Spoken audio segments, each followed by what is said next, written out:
I met my actual child when he was born and realized, so it is true that I suddenly unexpectedly became a single divorced homeschooling parent, but the journey for homeschooling wasn't particularly sudden. Hey, I'm Ryan Holmes, and this is Untold Santa Cruz, Shelter in Peace. There seems to be a lot in life that is beyond our control, and when we focus on that, it even seems to expand. It's through stories of perseverance, great spirit, and contribution that we learn how to be and who we can be in trying times and everyday moments. Untold Santa Cruz is a podcast about good people doing good work in a good place. It could be anywhere. It just happens to be here. My next guest raised two wonderful children in particularly trying times and guided their education at home. She has an ability to focus on what truly matters and work with those around her, even under great stress. She is a passionate and talented instructor, as well as the program manager for Kidpower, Teen Power, Full Power International. And she's someone I can always go to get advice about life and parenting in particular. Please welcome my friend, Erika Leonard. Hey, Erika. Hello, Ryan. Thanks for showing up on my screen today. Normally sitting down with me, but good to see you. Yes. I really wanted to talk to you because we're a month into the shelter-in-place order, and I recall that you became a homeschool teacher, or an unschool teacher. I'm not sure which category it would be in, sort of suddenly as well, and did a phenomenal job, because I know both your children. So I wanted to talk to you a little bit about that today. Yeah. So go ahead. Yeah, what led to you? There, What's that? You got a question there. I do. What led to you? Because you were a school teacher, a public school teacher, and then you chose to homeschool your kids. What led up to that?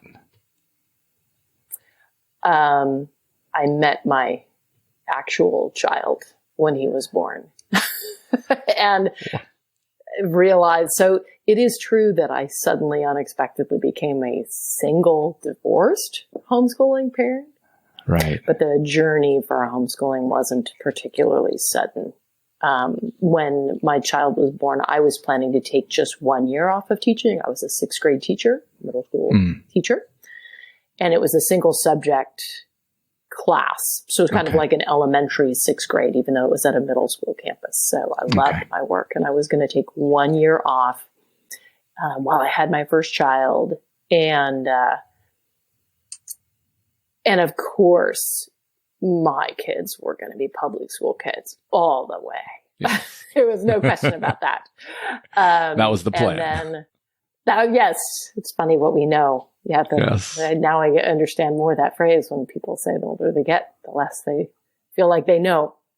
Right. I feel like I felt like I knew a lot more then than I feel like I know now. I think that's wisdom, right? When you realize how much you know you don't know. Whoosh. Yeah. So I knew that any child of mine would definitely go to public school. And then when I say I met my actual child, I literally mean that.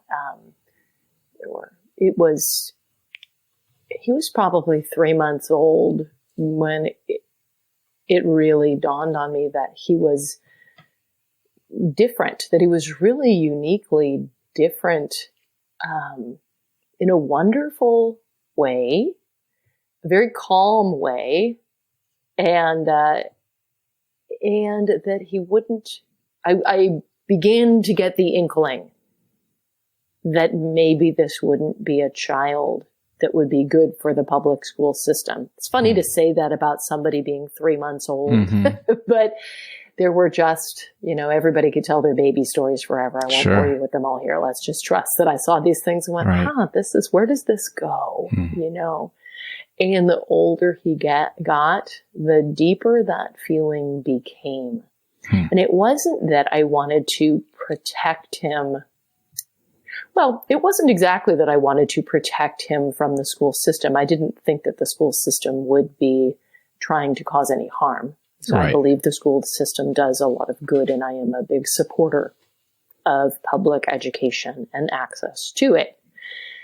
And when an individual is distinctly different from a system, it's unrealistic to expect the system to adapt and tailor to the degree necessary for every individual child than would have been required for that child. I'm intensely grateful that he came first ahead of my second child, who I don't know if I would have had the same insight. Huh. How did you go through a period of hoping it would work out, or trying to write a story in which it would, or did you just immediately know and sort of pivot your expectations? I think it was I remember it as kind of a gradual growing dread. Oh. Because I know that one. Not that exact one, but let's go back to no child of mine is not going to go to public school. Right. This child of mine is not going to be a fit for public school.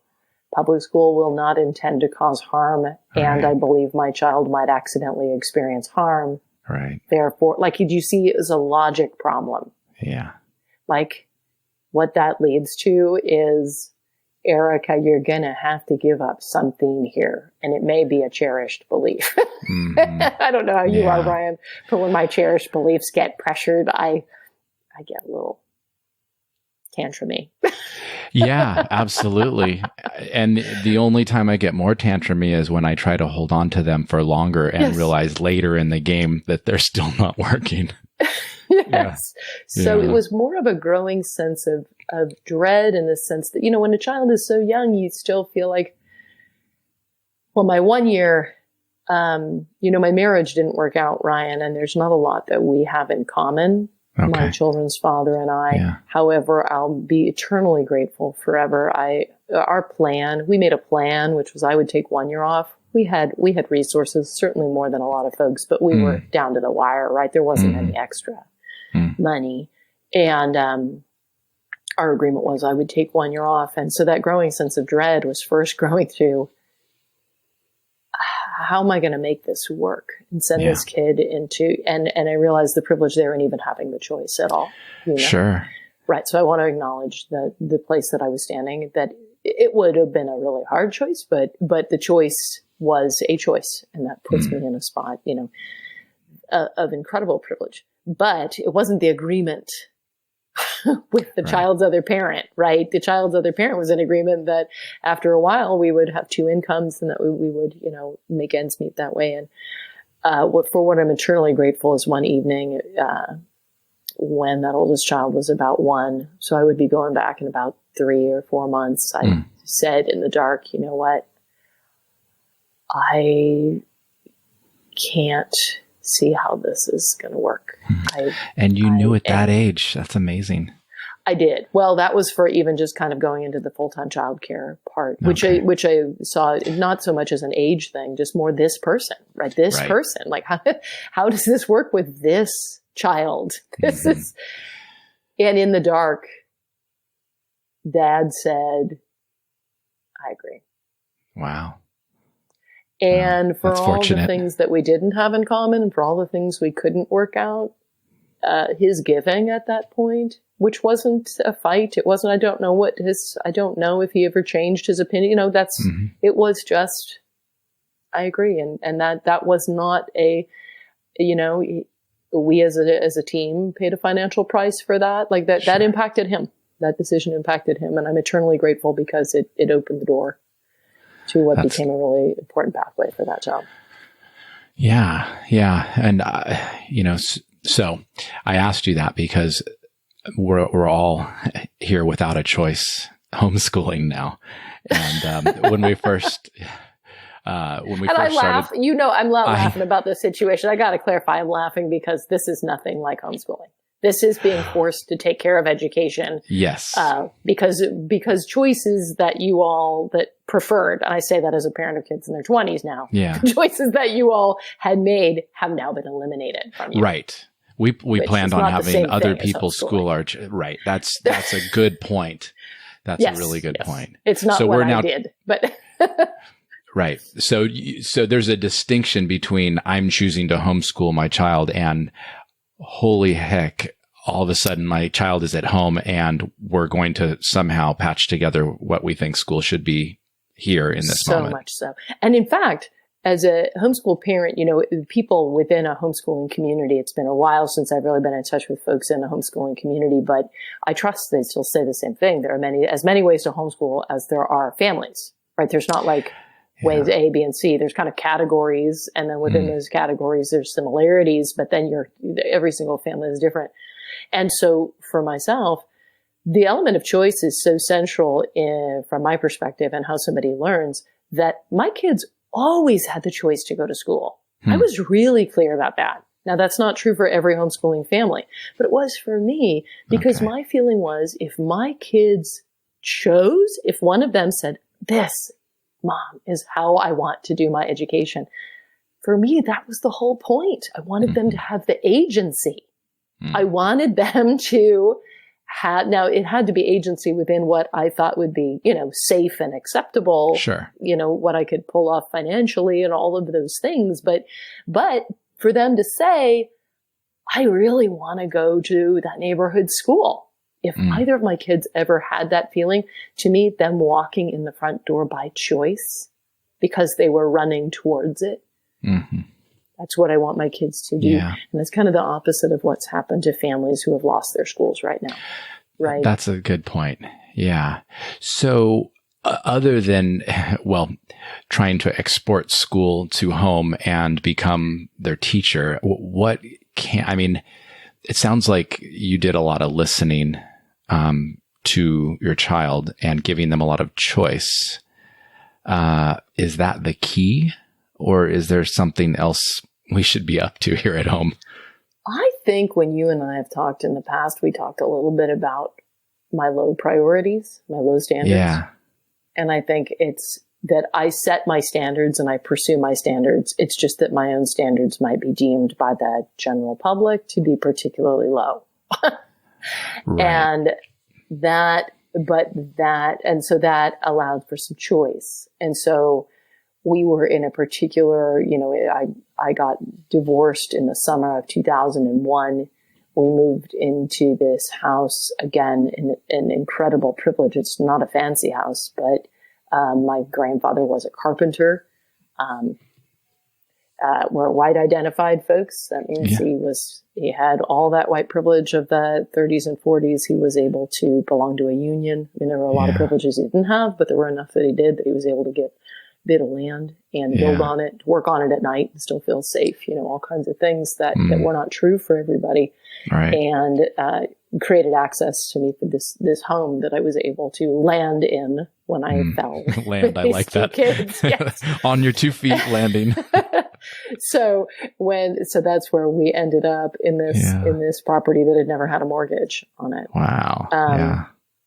And which is where we still keep our feet planted because we can shelter from the economy there. And we welcome other folks in for that same reason. And so we ended up there in the summer of 2001. I was not expecting my marriage to fall apart. If you had asked me in May, I would have told you that we would have been together forever. A divorce had never occurred to me. And at the end of June, I made the decision that marriage was not an option. Okay. And so we got settled in that place. We moved in there the end of July. September 11th happened. Wow. My kids were frayed. They were frayed, emotionally frayed. I don't mean afraid. I mean frayed like shredded. Yeah. We all were, right? But children especially. Yeah. And I sheltered them from that. They didn't know, but most of what they were afraid from was that just the transition. They actually were both more relaxed and less stressed after we lived in a separate home. There was no violence in our home. There was, that was never a problem. However, I think there was emotional stress. And my older child in particular, I told you, he wasn't a good match for school. Yeah. And his volume for being able to sense things is more keen than some of ours, certainly than mine. And so I think for both of the kids being in a spot where they weren't with a couple of adults where there was that level of tension was a relief for them both.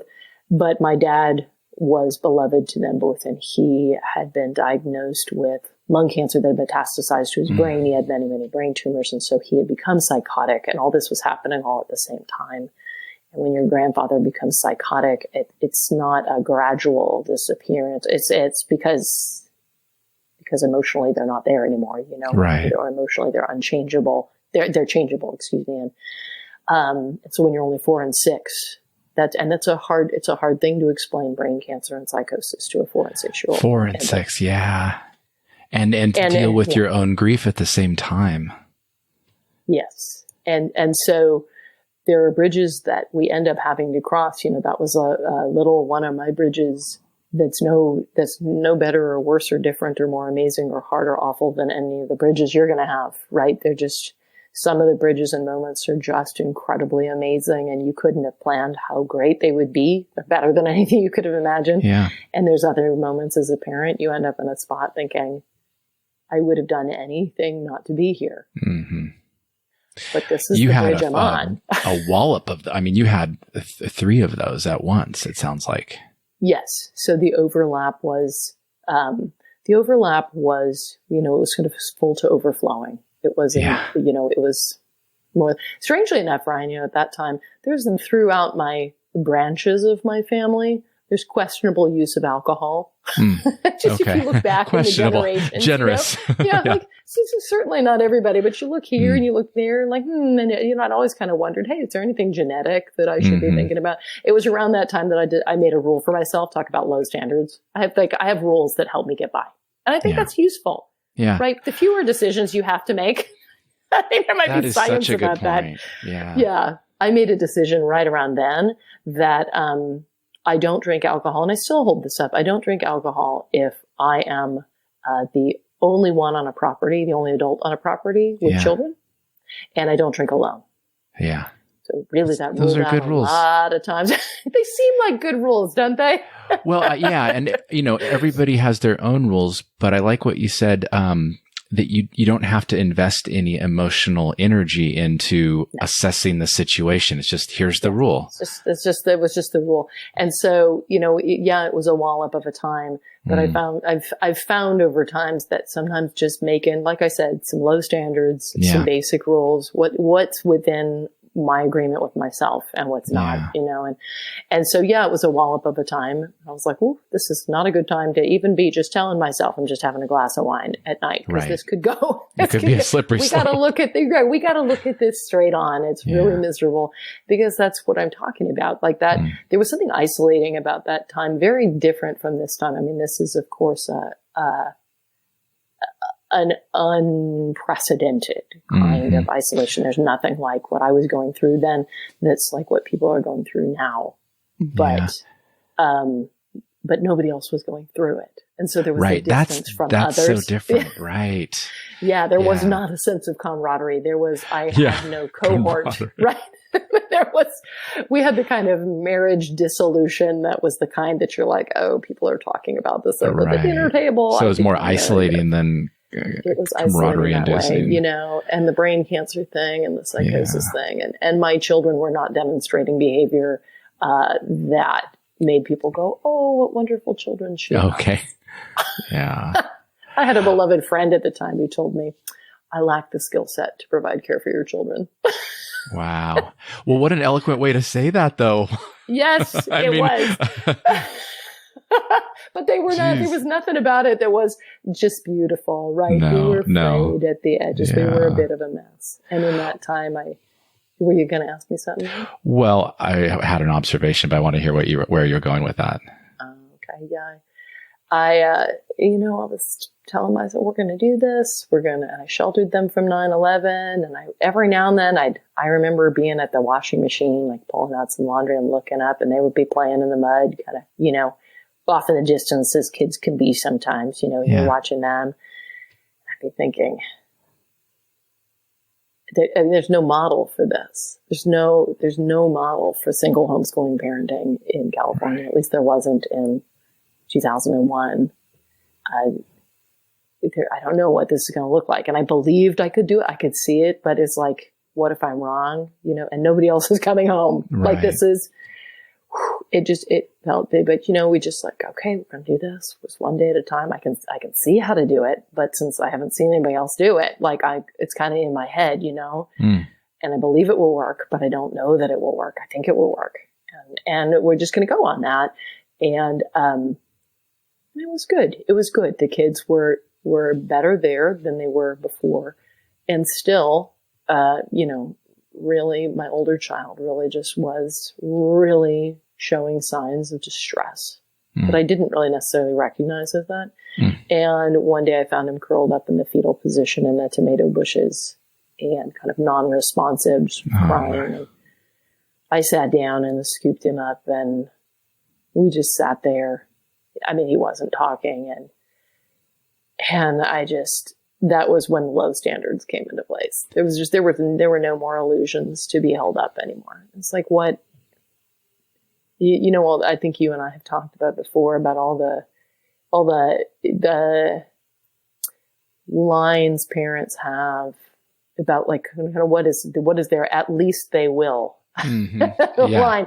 Well, my kid, they can do whatever they want. As long as they get into a state school, as long as they get into it, as long as they learn another language, as long as they learn instruments, they've just got to get through algebra. Like it's something. There's always like a line. I don't know what my line was. I'm sure I had one. I'm positive I had one. I know from where I came. I'm positive I had. It's just that was so long. And those lines become so important at those moments where you're just like, wow, who cares about what that stupid line is? Because who cares what college your kid gets in if they don't make it there, if they're not alive for it. Right. And that was the fear in that moment with them in the, And that was just all the stress and of the moment He was just, what is such a gift today. And really what always was, I am amazed when I see him now as a, 25-year-old, the wholeness of his well-being, of his self, of his presence. And he is still that same person. He still has some of those same qualities that adults didn't like, but they're more appreciated in adults. For example, he doesn't really spend any time trying to please people. He doesn't spend time trying to displease people. Sure. But he doesn't mind if you are displeased with him. Wow. He will mind if he's displeased with himself and his own ethics. But go ahead. Do you think that's, I ask because I think it's so important. What I hear you saying is he's authentic. Oh, yes. And my first instinct is, can he teach that? Could he help me learn how to do that? Because it's so difficult because it's so easy to let yourself change in subtle ways to please people. Or do you think that's how he's wired? I think it's easier to keep it alive than it is to teach it or learn it. Keep it alive if it's there. I think it's there in all children. In all people it is, right? It's there in all children. Yeah. I'm not positive, but I think you're right. I think it's there in all children, and I think it can get stifled. Right. What's the mechanism? Because I think we talk about this a lot when we're teaching. How does that happen where we go from being children that are happy with themselves and do what they naturally do to young adults and adults that now don't do what they want to do, but they do what they think will be allowed or will get them praise? Gosh, so much. Yeah. You got 10 hours, Brian? Yeah, right. do we have 10 hours? Just as you asked that question, there's so much beautiful scholarship and writing and research and study through so many branches that pop up in my mind when you're talking. things that I am not an expert in, but, just look at what we could read about as parents about praise, what we could read about or think about in terms of intrinsic motivation, Right. Gender dynamics. Yeah. Right. So much around the be a man box, or what it means to be perceived as male, what it means to be perceived as female, right? There are which of these things and what combination stifles our authenticity in the context of an institution. And it seems it might be a unique special mix for each one. And I wonder if some are more vulnerable. I don't know if you read The Orchid and the Dandelion. I've forgotten the author's name. Came out last year, I believe it was 2019. Excellent book. And I felt like I had always called my kids a shrub and a rose. And when I saw this Orchid and the Dandelion and read the back and I heard the author interviewed on NPR, I thought, oh my gosh, it's like a thing. It's it's a thing. And of course, again, it's yet another book of, people, all these books, all these areas of study and research, we can compile them. But this concept of people having different levels of sensitivity. My younger child, I believe I could have put my younger child in a vast array of contexts, educational contexts, ranging from outstanding to really sketchy. And I believe that child would have made the most of it. Yeah. I don't think that necessarily would have been the best thing, the healthiest thing, but the level of resilience there is pretty high. Yeah. I don't believe people have the same inherent level of resilience. Yeah. Sometimes a particular skill or, like you said, a sensitivity creates a brilliance that isn't as resilient, right? Yeah. And I think that was part of what I was seeing when I was looking at where is this going to go? Yeah. Yeah. And in those low standards at that moment in the tomato bush were really, they had the two. By the time this kid's 18, and I held it for both of them, by the time they're 18, my bars are mental health, which to me includes emotional intelligence, right? It includes connection with your emotional self as well. So that's one big bubble. And so that's one. And the ability to read. I really think where we live now and how we live, if you don't have the ability to read, that's going to be a problem. But all the others, I'm like, if you can read, you may not be the world's most amazing cutting edge mathematician in your 20s, but you can learn some really great math to get by and have a really good life. If you did, I think you could pull it off. Yeah. It might not be if you your were thing. Interested and wanted to learn. Exactly. If you're interested and you wanted to learn, but you have to be able to engage with it. I needed these people to be functioning. I needed them to function. It became really clear to me. All those messages about, how much money you should try to save for college, which I couldn't have saved any of that.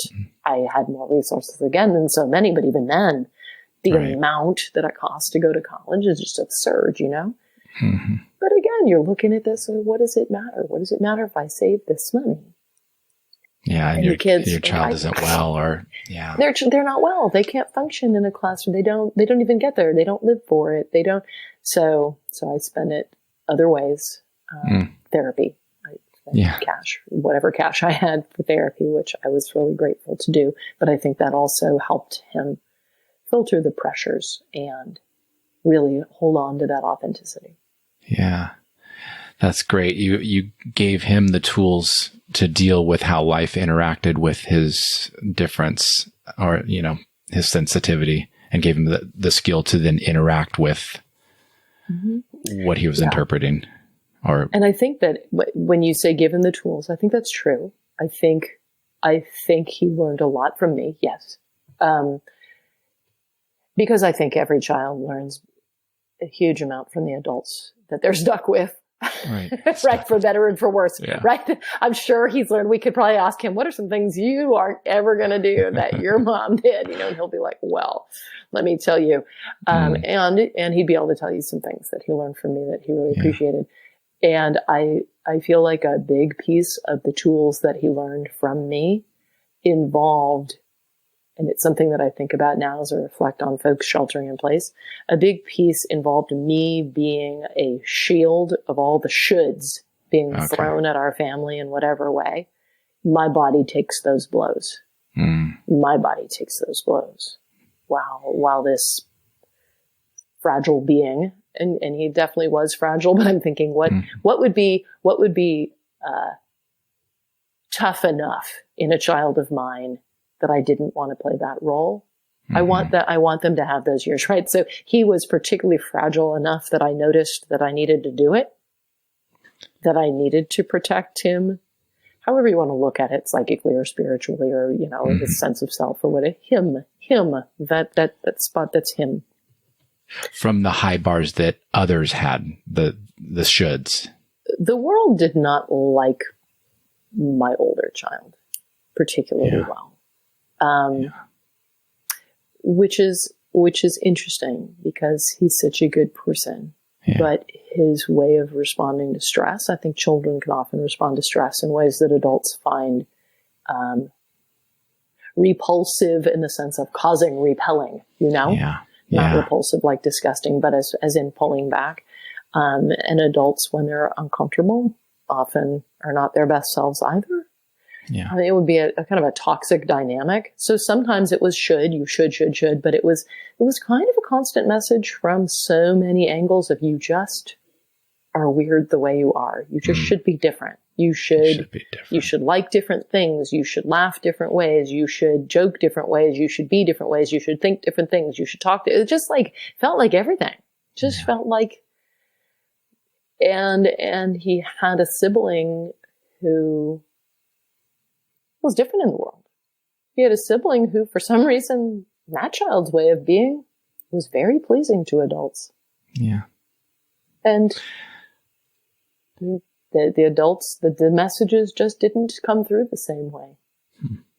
The world. Did you have a conversation about those messages, and at what point did you have that conversation about the world sees you differently? We did a lot because that was also a stressor for them in their experience, and so in different ways over time we did. And that's a real source of hurt at the time. And again, when we're talking about that authenticity, to be present with who your child actually is in the situation you're actually in. And that kind of brings us, back to that situation right here. I don't know how to parent in this pandemic. Right. I haven't parented in this pandemic. I don't know what parents should do. I would love it if they were parents to the actual kid in front of them. If we could sweep away the noise of those shoulds. All of them. They should learn an instrument. They should learn a language. They should be at this level of math. They should weigh this much. They should do this with their hair. They should there's so many, Ryan. It just seems to be that there's more and more with every avenue. Now there's social media telling you ways you should be doing, every place you look. It almost seems like, more and more, and more ways to get that message too, like you said, with social media. It almost feels like this is an opportunity because we've stepped out of a huge institution being school. It's an opportunity to actually connect with who that child is and to realize, I think a lot of us are realizing our idea of what we should do to homeschool, quote unquote, isn't working as well as we had planned. So when things don't work well, we have a new opportunity. We saw that coming. Yeah. And that's from somebody who that's the greatest gift of my life to have had those years in that way. You've always seen, sorry, I talked right over you there. Well, I remember when we first started teaching, I enjoyed learning from you, your ability to think on your feet, in different situations, but there was always a thread of the same intent. Like it was almost like the rules you were talking about, where improvising didn't mean you went off intent. It might be the topic was different, or the question was different, or the environment was different. But what do you attribute that to? it who you are, or is it, I mean? Well, that's an interesting question. You know, as different as my kids are from me, they're also kind of the same. You know, we're kind of an odd bunch, descended from an odd bunch. And nobody ever called me fun. I think you're fun. I have what I think is fun, right? And I can enjoy myself, but I even remember as a kid the feeling of that I wasn't very good at being a kid, and that maybe I would be better being an adult. Like that it would be like I'd be a better adult than I was a kid. Wow. The kid thing I wasn't very good at, and I could tell that I did things that made people uncomfortable. I didn't worry quite about it. You know, it's different from my older child, but I had a kind of security, a sense of security that he didn't have. You know? Right. But the messages I got were, I think, too much. You know, I could never go deep enough. You could give me the saddest story, the story about like people, you know, just, I wanted to know more. I could just read more, tell me more about human experience. I want to know more. I want to go deeper. So I think there's an element of what you're asking about that for some people, if you think about a high schooler who likes to think that much, you know, just in depth. And there's some, you know, those are the precious ones that they don't find 20 friends in high school. I didn't have 20, I didn't have a group. But I had a friend here and a friend there, you know, we would talk. So I think there's a piece of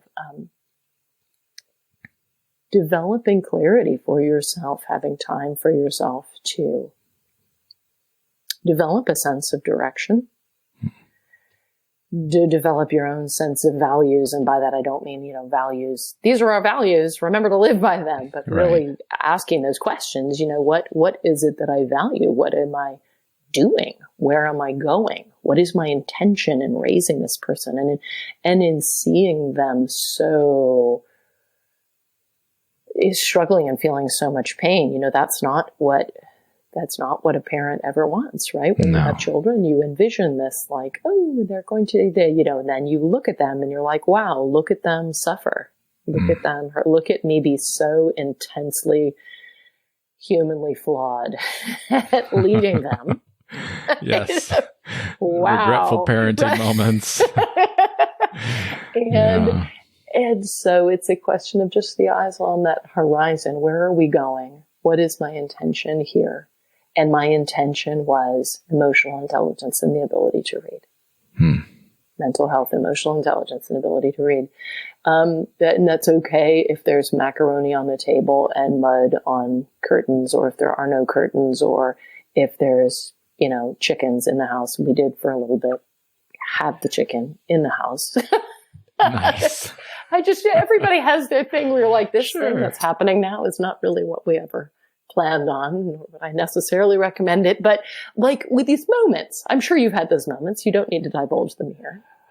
Thank you. Where you think about that as a parent of like, no, this is not exactly what, it's not what you would, it's not the stereotypical family picture here.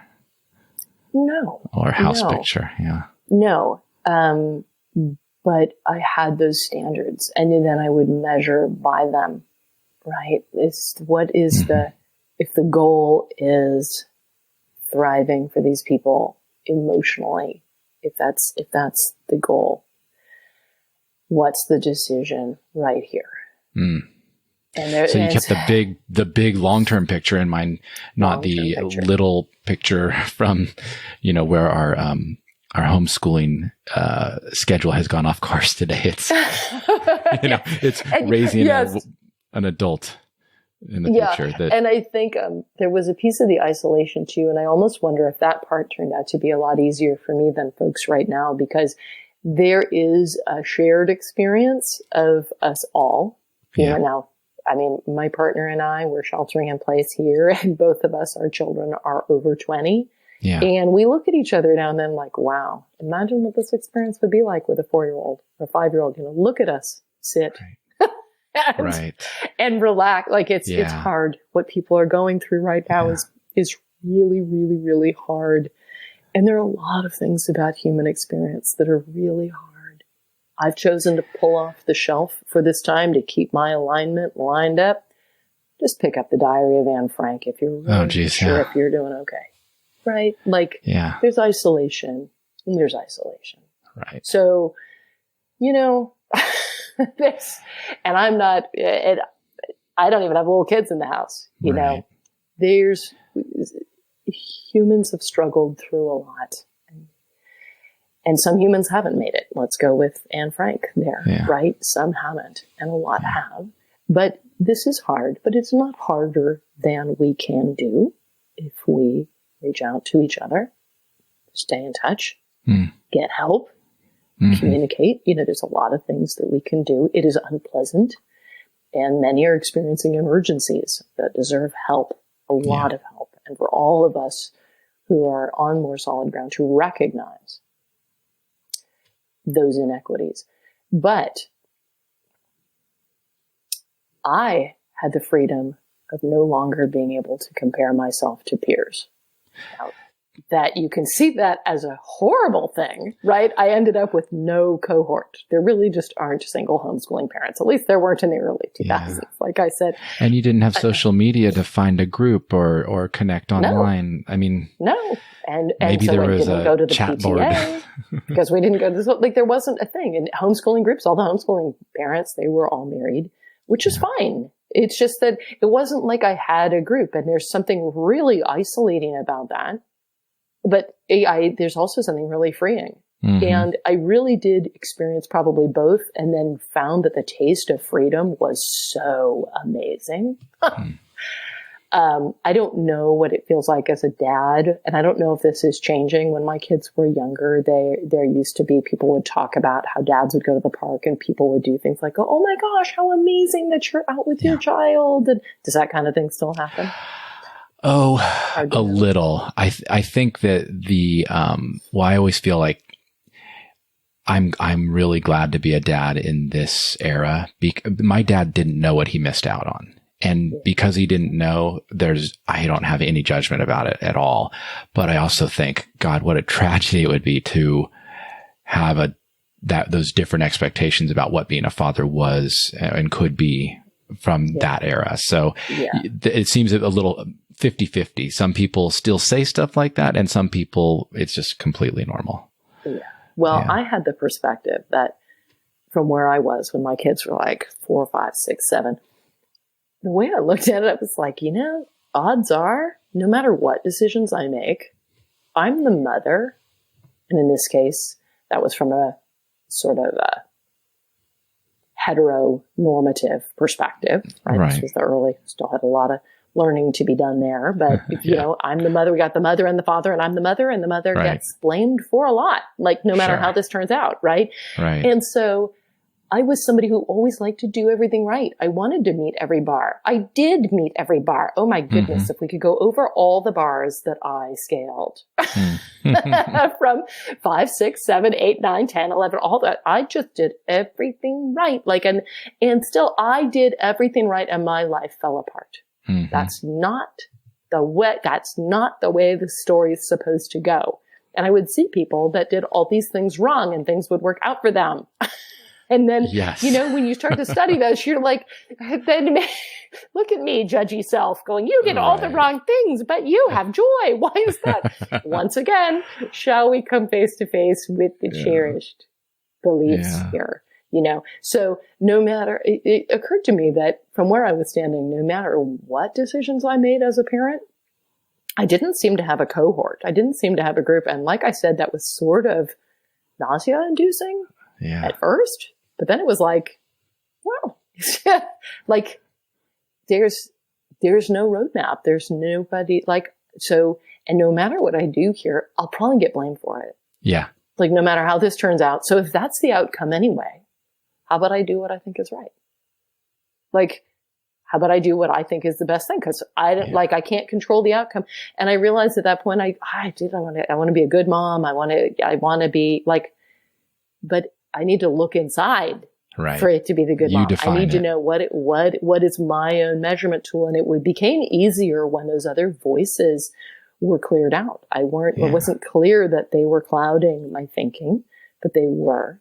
And that was when I realized and developed that tool for myself that helped me through a lot of really awful decisions, which was, who am I accountable to? And I think that comes back to, again, that sense of direction.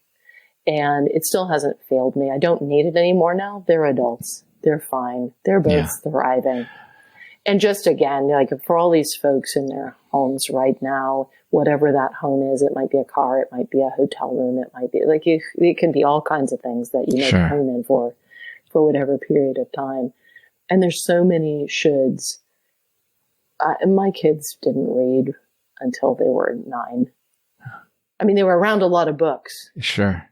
But if they had been brought into a classroom, so all these folks were getting the message, your kids are going to be behind. Your kids are going to be behind. You know how far behind they're going to be? They're going to be behind, you know?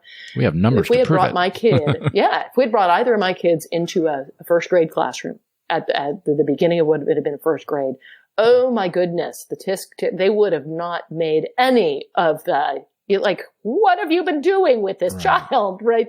They didn't meet any of those. If you have a structure that's built on the ability to sit a certain way, use an iPad, like, I don't know we didn't have the tech thing at the point that they were. But if you need to read, because the entire curriculum is based on somebody being able to read, then not being able to read is a big emergency. But if your whole life is not about, there's lots of ways to learn that don't involve reading when you're 5 and 6 and 7 that involve movement, listening, a lot of audiobooks. Yeah. A lot of listening. We're doing a lot of those right now. Just not with their eyes and sitting still, right? Yeah. But so I've got a couple of kids who couldn't read until 9. They didn't read anything by themselves until 9, really. And my older child stopped writing stuff when he was about 7 or 8. From 7 to 14, he really didn't write anything. I know why. I know why he stopped, and I know why he started again. And he wrote stuff down, but not the equivalent even of a paragraph at any one time. Right. Both of them are college students. Both of them are very successful. Both of them, they're really solid and fine. So, you could, these messages, I get stressed. I don't have small children. I listen to things on the news. Oh, all this worry about a whole generation is going to be behind in learning. My goodness, Ryan, they're getting behind in learning. And I don't mean to sound minimizing here, but they're getting behind in schooling, which is true. And that might be a problem. However, systems are rocking, and systems are, who knows what learning is going to be the most valuable 10 years from now. Yeah, that's a good point. Right? I'm not positive that all the little straight lines we drew from A to Z for the good, right way to do aren't going to get rearranged. So I agree that people's schooling has been severely disrupted, and their pathways on predetermined lines, which have real value of some kind. That's been disrupted. All of these people are learning every single day. And if we look at people and say, you have lost a year of learning, from my perspective, Ryan, that devalues a whole year of their lives. Absolutely. And we can't control it. So focusing on that has no power. This is learning right now.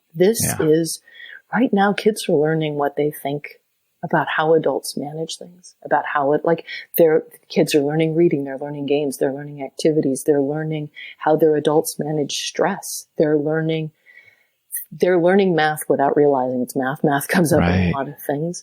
They're forming opinions about politics. They're forming opinions about leadership. They're forming opinions about empathy. They're dealing with bugs in their backyard. You can't stop a young human brain from learning. Unless they're unconscious. Right. Humans learn. Yeah. So when we say they've lost a year of learning, they will have lost a year of learning. To me, that's a disregarding of human experience. Just the relaxation I feel when you say that, as a parent and, with a 10-year-old, it's like, oh, we're not getting behind. I mean, okay, we're getting behind in schooling, but let's focus on all the learning that is going on and be a part of that. rather than mourning the loss of something that I can't get back anyway. I mean, that feels liberating. Let's take Anne Frank. Right? I'm only a little bit into that diary that I've been reading. I lay down and I start reading, I fall asleep, right? Yeah. But we know the story of Anne Frank. We know what happened. What if it hadn't happened that way? Right. What if she had had that experience, but had experienced at the end physical liberation and the opportunity to live? Would we have said that she was behind in her learning? No. No. We would have said that we all had a lot of learning to do from that person, right? She would not have been behind. But I agree, she may have been behind in some schooling. Yes. Right. And so those are different things. And I don't mean to devalue the schooling. I do mean to question it. I think we're all better off if we question it. Well, it's a good time to question the structures that got us to where we are right now. I mean, not that they got us to a pandemic exactly. Maybe the response to the pandemic is partially a cause of those structures. But so many good questions. How do we treat animals? Right. That get us to how do we treat different groups of people? Has that changed how this pandemic has played out? How do we treat access to healthcare? How do we treat racial groups? How do we treat people who have no resources? How is it that we've had people with no resources? Like, there's a lot of good questions. Yeah. And the big reminder of the pandemic for me is that we're all human.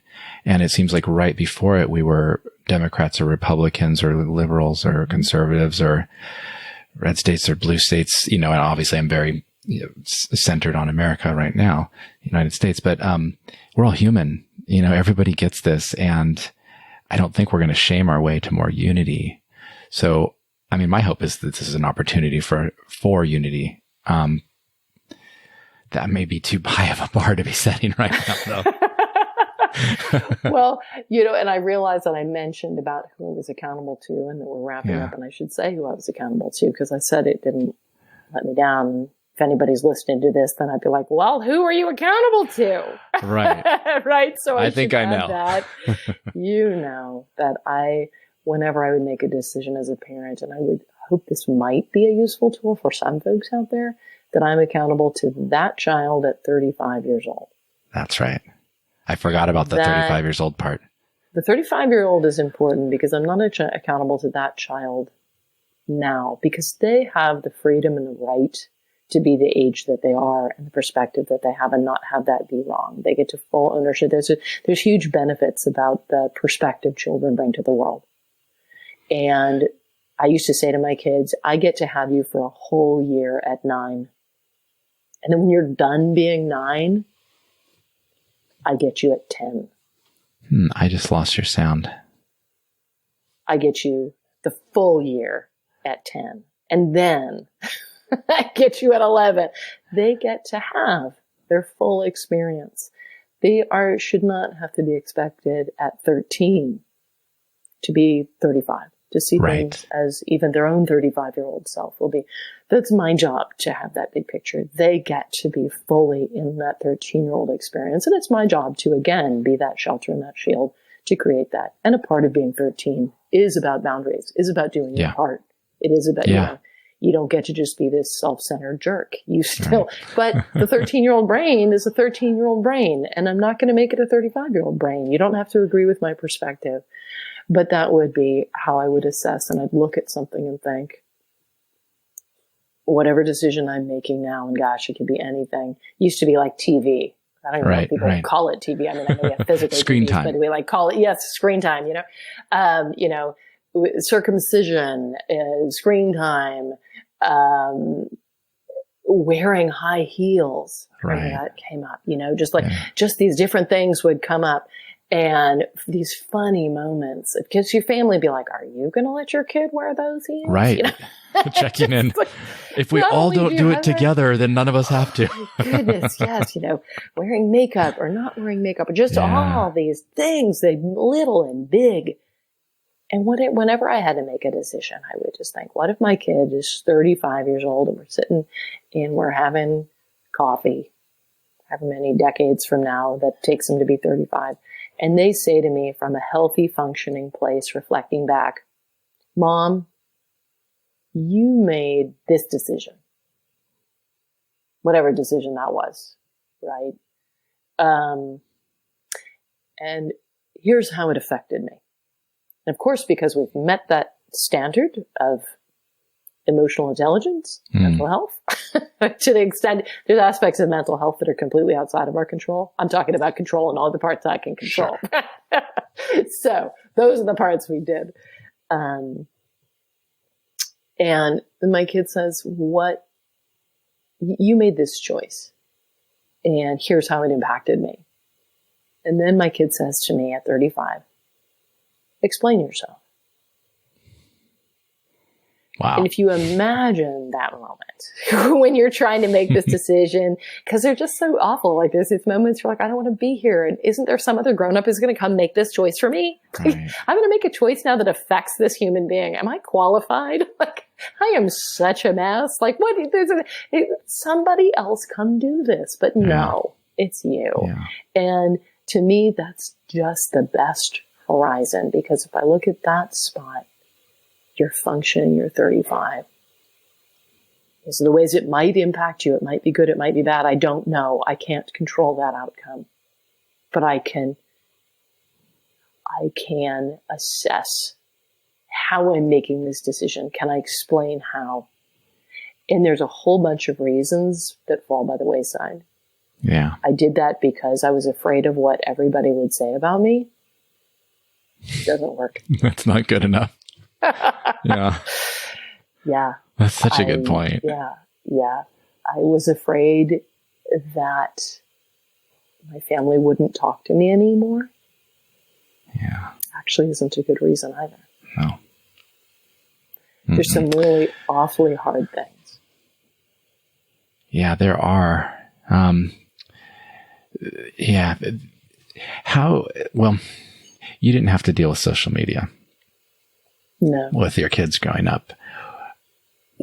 It seems, I mean, it's not a simple choice. Because as we're finding out now, it's a part of our connection.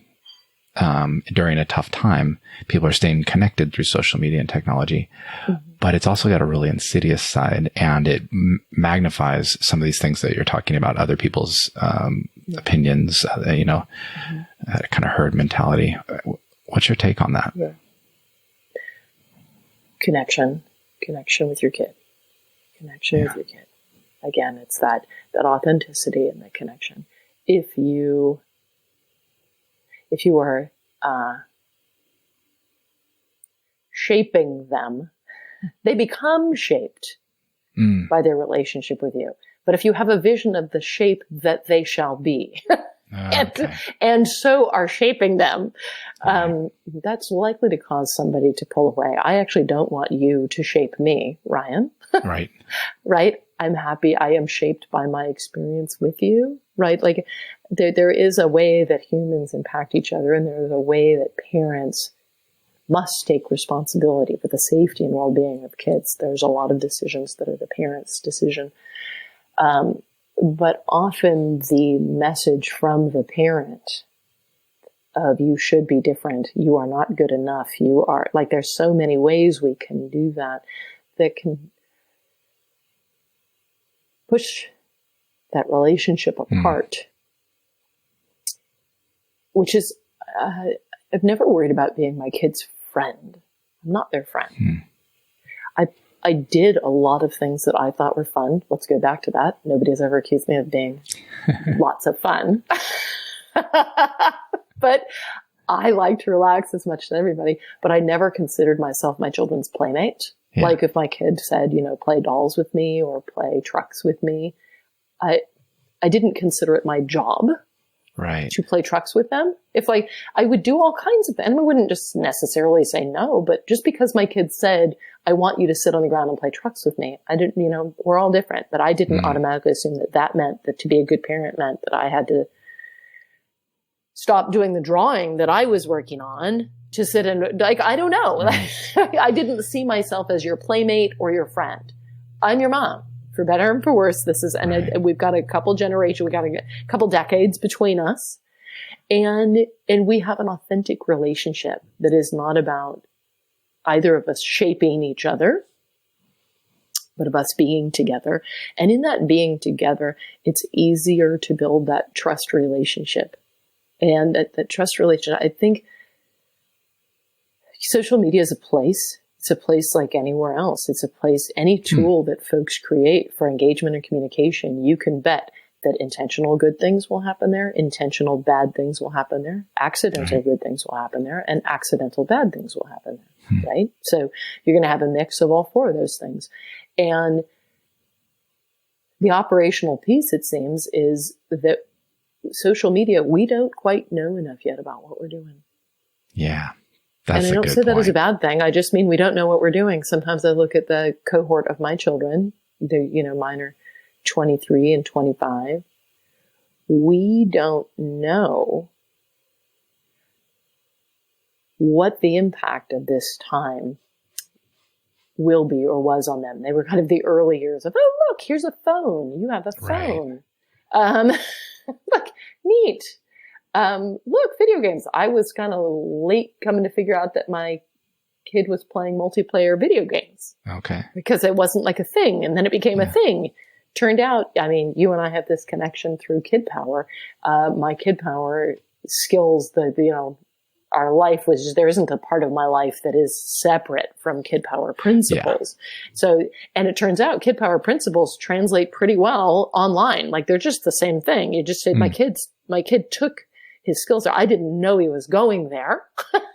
Right. When I figured that out, when we figured it out, it was good. But I was like, whew, that worked out well. Thankfully, my kid has those had the safety skills. Yeah. Boundaries, but it wasn't because I had any great foresight as to where the digital world was taking us. Sure. I didn't. But we did have communication. I did find out about those things because we had conversation, because I showed interest. That's another thing. If grown-ups and I really have no interest in video games. I actually don't really have any interest. I don't watch movies, really. I don't like to sit still. I don't believe it's my job to like all the things my kids like, but if it's my job to keep them safe, then it is my job to know what's involved in that. I don't need to be an expert. Right. But I need to know how to source an expert. And to me, with video games, just as an example, and maybe folks can carry that to the other things that they engage with digitally. My kid would say, I want to use this thing. For me, it was such and such video game, Well, I don't know, but we can find people who do know. Right. Right. So for a video game, best person I know would be somebody about 23 or 24 who likes to play that game. Right. As somebody who's 52, I have not met a 24-year-old who, if I ask them, hey, that game, you play that game, don't you? Now they're going to be a little wary at first. Like, yeah. I'll be like, can you tell me about how all the ways people mess with each other there? Like, tell me all about it. What do you like about it? What goes wrong? Like, if I show authentic, true interest, not because I want to do it. I actually don't, but I'm not pretending to you that I want to either. Right. My kid wants to do it. Like, tell me about it. Oh, here's my kid. Will you sit down with me? Can all three of us talk about it together? What goes wrong? What are the best things? Actually sounds fun. How do people accidentally hurt? Yes. Yeah. It's actually really interesting. For me, it's like, oh, cool. I can learn all about this and don't have to do it. Right. Right. But that doesn't automatically mean that my kid gets permission to do it. Sure. I'll give you an old school version, Facebook, right? Which talk about old school. That's like, maybe there's kids like ancient now. Never do Facebook. Like ancient. That makes it a nice, safe one to do, right? Yeah. When my younger kid wanted to go on Facebook. So here's an example of my perspective with parenting, right? How I used it. And then people are like, okay, take what you want from this approach and leave the rest, Perfect. Right? My kid comes to me, 12 years old, says, I want a Facebook page and a Facebook account. And I said, well, one thing is, so glad you're talking to me, which is that's straight out of Kidpower. As you know, we teach, and whatever we practice, I'm so glad you're talking. My kid could have just gone and started that account all by themselves. Yeah. No matter what your kid says, I want to play this game where they shoot lots of people or whatever they say. I am so glad you're talking to me because they had so many other choices. And that again so that's the part that's going to keep them protected, that connection with you. Nothing works all the time. It's your greatest source of protection. And I want to open a Facebook account. And I said, I'm so glad you're talking to me. So here's the pathway. And so you have to figure out a pathway. What is the pathway to yes? Right? Kind of like getting out of this pandemic. What is the pathway to yes? Right? That's where it's not just a date. A date is absurd. Right. Yeah. Saying 16 is absurd. Saying 2 hours, what's the pathway? Yeah. Right? So actually the pandemic gives people a nice frame of reference for other. It's the same. Absolutely. What is the pathway? What needs to be in place to support safety? Right. It's really kind of the same idea. And so I said, one, unfortunately, you're stuck with me as a parent, for better and for worse. And I teach boundaries in the Facebook boundary. I don't know what it is now, but then it was 13. I know that probably half the world didn't follow it, but have we gone over that? I am a rule follower. Right. It's so the rule here says you can't has join. To be 13, right? Yeah. So between now and 13, right? So you have to be at least 13. Between now and 13, the pathway to yes. So this was the one that I made. That kid's 22, 23 now. Just going to be 23 in a couple months. So this is 10 years ago. Yeah. Okay. Ancient times. I said, pathway to yes. One, right now you need to start receiving, sign up for and start receiving the Common Sense newsletter kid version. That time they had a young people version. I don't know if they still do. I will start receiving the Common Sense newsletter adult version. I expect you to read yours. When I receive mine, I will forward mine to you. I will expect you to read mine. I expect you to read these 3 articles on the Common Sense Media page, read them and understand them, what they say about Facebook privacy settings and why certain aspects are important. I expect you to be able to hold your own in any conversation with grown-ups about privacy settings in Facebook, about what happens with pictures, about what happens with different levels of security. And again, this is 10 years ago, but still, it's an assignment. It's a task. It's a project. These are all things a young person can do while they're waiting for the age of 13. These are things that are researchable, where you don't just have to jump on the page and start posting stuff. That's so Start simple. learning. That's so brilliant. It's like, so simple. Let's find out the environment. For any platform, this general approach should still work, right? Yeah. And then I said, when you are ready, when you have to be at least 13. And once we've gotten to 13, when you feel like you're ready and you have done all of these things, then, and you're ready to set up a Facebook page, then we set it up side by side and you explain to me your reasoning for each choice on the settings and why. And I get your password and your account. Yep. Parents will make a different choice about that. It's not spying. Spying on your kids is a bad thing, right? Yeah. That's spying. I guess I shouldn't say it that literally. That sounded awfully judgy there. Spying on your kids can damage that connection. Sure. Right? You're looking at people's things that they believe are private.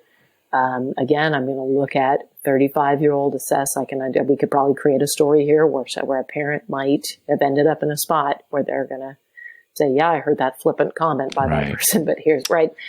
But this time I needed to do that, or there might be. Right. And this is, you're better off preventing problems, right? Absolutely. And I can prevent especially this problem, safety problems. Right? Yeah. Right. And what I'm saying is I didn't just go to my kids, oh yeah, you can create a page and tell myself I'm just going to be tracking it. Right. That's, again, do you see that's a very different pathway versus my kids said, you're stuck with me as a parent. There's good parts about that and bad parts about that. Your parent gives you a choice whether you go to school or not. Oh, pretty cool. Mm-hmm.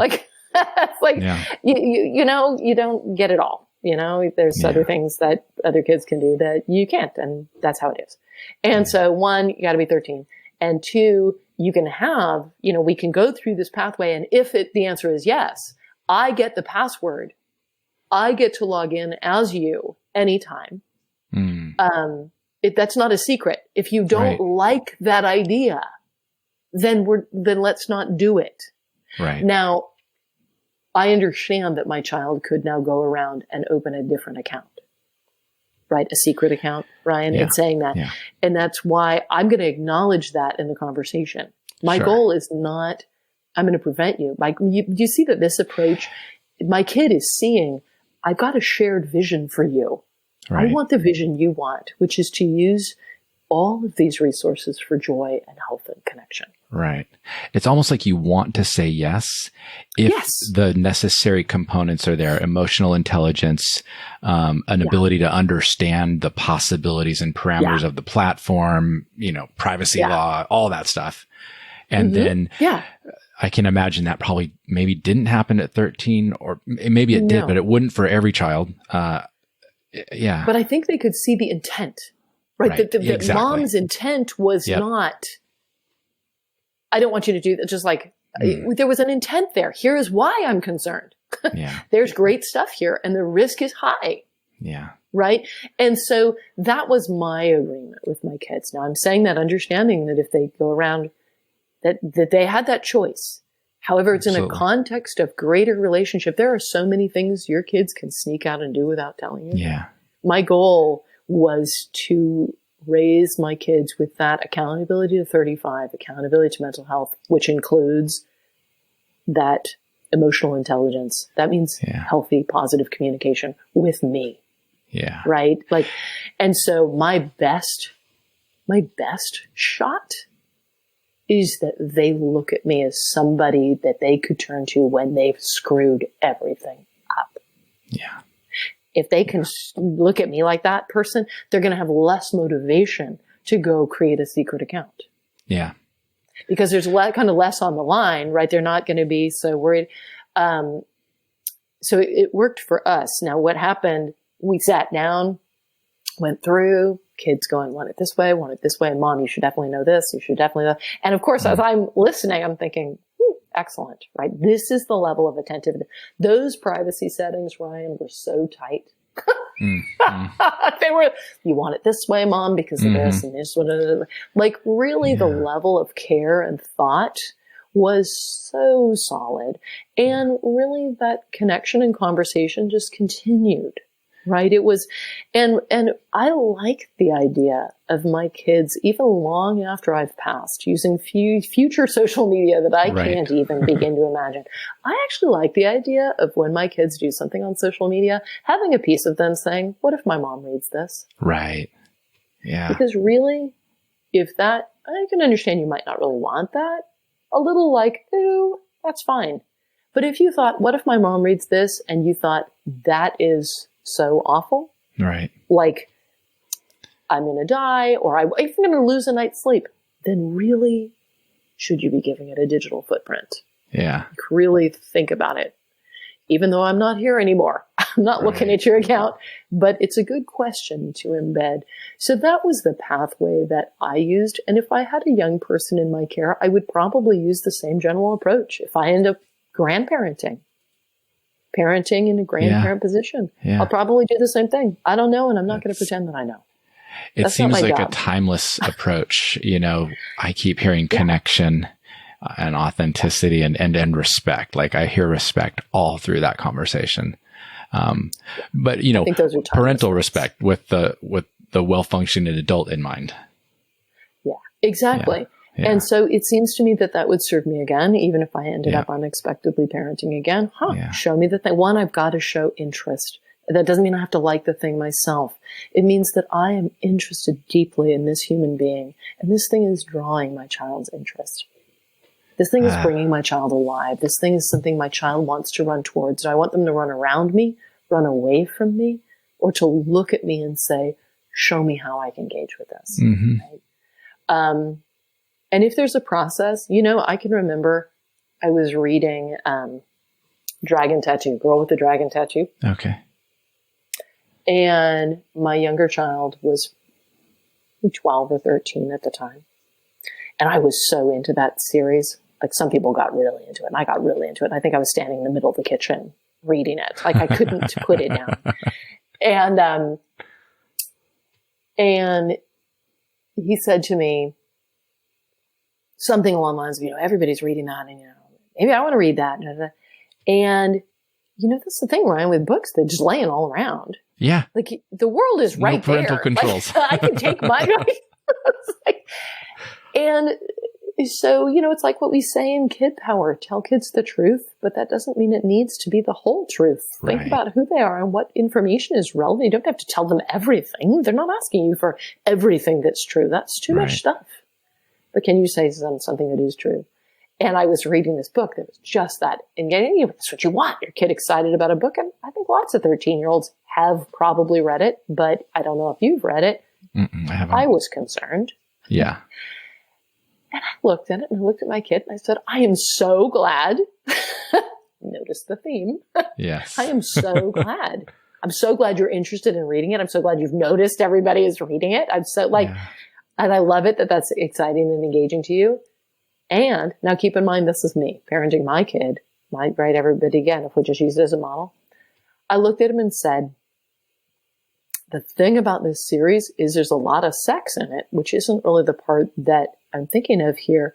It's sex that reflects a lot of trauma, harm, and hurt.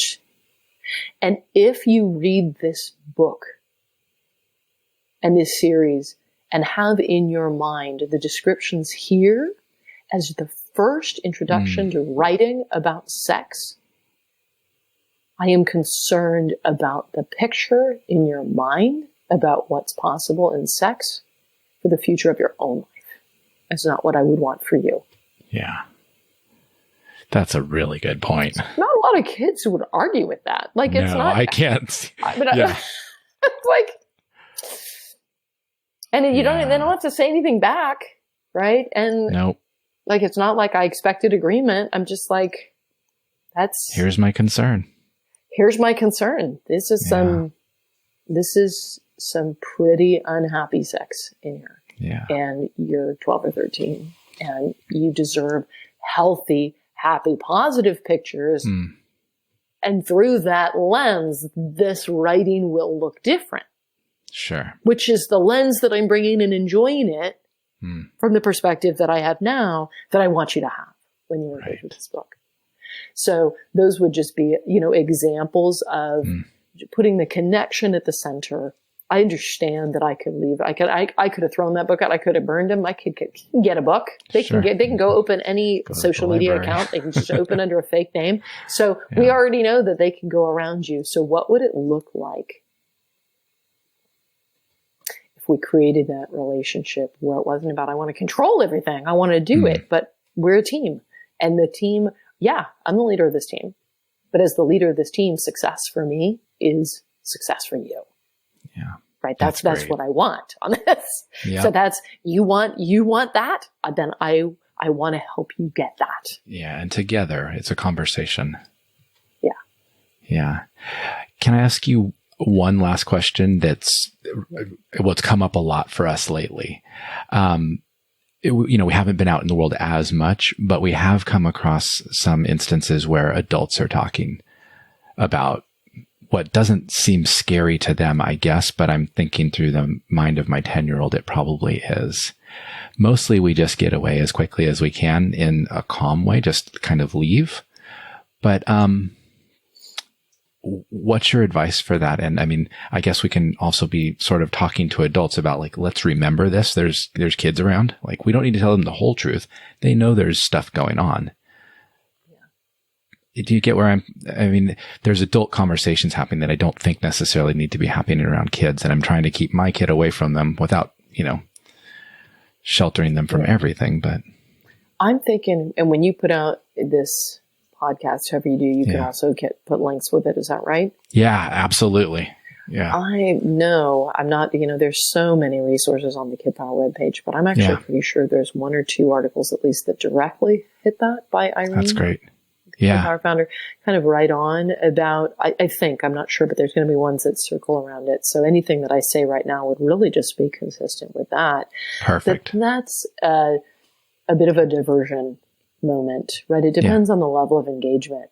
It might be something that I'm just overhearing and want to move my kids away from, in which case I'm going to do it with calm and confidence. And not worry, kids, like, oh gosh, that's so scary. If I'm acting worried, they're going to be worried. If I'm acting scared, that's going to increase the chance that they're going to be scared. I'm going to use that awareness, calm, and confidence. Like, let's go over this way. Mm-hmm. And I have a better idea. That was right? intense. Did you hear that? They were talking about people getting their heads cut off. That was like, if I heard it, and I know they heard it, I'm going to say it. Like, but now I can put my tone, I can engage with it I'm not going to bring up the head chopping thing, but if that's what they just heard, to not mention it is, they have now heard it. Yeah. Right? Then I'm going to, if that has become a part of our shared experience, I'm going to put my spin on it, put it in our shared experience with less worry. Right. Yeah. That would be in a situation where I might move it away. That also might happen if I had been in a spot like a family get together or a neighborhood thing where, something had come up and we'd had that. I might use that same approach processing it later. So glad you're talking to me. That's intense. My goodness. But again, engaging again with that tone of that's hard, that's scary, that was stressful, and you're not broken. Right? You're stretching. You're bending. This is uncomfortable. This is upsetting. And you're not broken. I know you're not broken. Right? Yeah. And process. Let's talk about it. Let's write it. If somebody already heard something, writing it down. And so I know there's some good stuff on the Kidpower website about I'll link to that. Helping kids, like if they kind of regain the sense of emotional safety. The emotional safety article has some really good tips for if they already heard something that is information that maybe you would have preferred they not have. Right. And with adults, it's a lot of like what Irene covers these days in the boundary webinars in terms of intervening and say, I understand. You are really paying attention to what's going on and really concerned about what's going on. And I feel uncomfortable when we talk at this level of detail with the kids around. Mm-hmm. Could we please save this conversation for when the kids have that's such a good way to something put it. like that, right? So again, just the standard, boundary stuff that's in the full power webinars on the website that people can hear. But stepping in with confidence. And again, we say in Kidpower time, wishing doesn't work. Right. If I sit there and wish, I don't disengage, I don't say anything, and I just wish, I wish they weren't talking about this awful thing that my kid is hearing. Yeah. They're hearing it. Yeah. Yeah. That's a great point. It's when we're triggered, it's so nice to have a script. So if I've read something or heard somebody else say that, even though what you just said, it sounds like you're really paying attention to all the details. I feel more comfortable if we don't talk about it in that level of detail with my kids around. Yeah. Wow. I could do that. Yeah, absolutely. And that script, Irene's got an article on the Kidpower website that has that one actually pretty much written out. So that is great. Yeah. Yeah. And it's a useful one for this time, which is why it's in the full power webinars that are happening right now. Perfect. Well, I will put all those good links in the boundary setting workshops, how to talk to your kids during times of crisis. I remember that one was really valuable. Anything else that we should be paying attention to? I was going to say, enjoy your family. That sounds like a good thing to focus on. Or whoever you're with, Yeah. If you're alive, if you're breathing, if you're not in pain, if your kidneys are functioning and your stomach is functioning, you have a good pillow with light, water. There is so much going right for so many people, so much of the time. And we don't know where this is going. And this is your life. This is your life right now. This is your life with your kids. This is your children's childhood. Find joy where you are. It's right there. Mourning what's not there. It's not there. But there's good right here. If they can learn from their grown-ups how to see it right here, then they will always be able to find it. That's perfect. Thank you. Thank you. Well, that's the show for today. I really hope that you got as much out of listening to that conversation as I did having it with Erika. She has consistently provided great advice for me as a friend and as a parent. One time when I was looking for a preschool for my daughter, I asked her what I should be looking for, and she said, look for the art on the wall to be brown. And I said, what do you mean? She said, well, when kids paint, they try all the paints, and it invariably turns brown. So if the art on the wall is brown, that shows that the teachers at that preschool care about the child's process, not how the art looks on the wall. And I thought that was great advice. A couple things I have sat with since the interview that just strike me as so important right now. I got chills when Erika said she knew that her child wasn't a good fit for public education when she met her actual child. It's so simple and so important to just be with what is so, especially with other people. It reminds me of one of my favorite equations. It's happiness equals reality minus expectations. Sometimes our expectations so get in the way of our happiness, and in the case of children, their growth and mental well-being possibly. The other thing that seemed pertinent, especially for now, is lowering the bar to what's essential. When everything is important, nothing is important. Having the ability to read means that you can learn anything you want, whenever you want. And having mental well-being as a cornerstone of priorities in life, it seems very important right now. It always is, but especially right now. The other thing that really struck me and caused me to think a lot was just remembering who, as parents, we're accountable for. We're accountable for our children as 35-year-old adult children.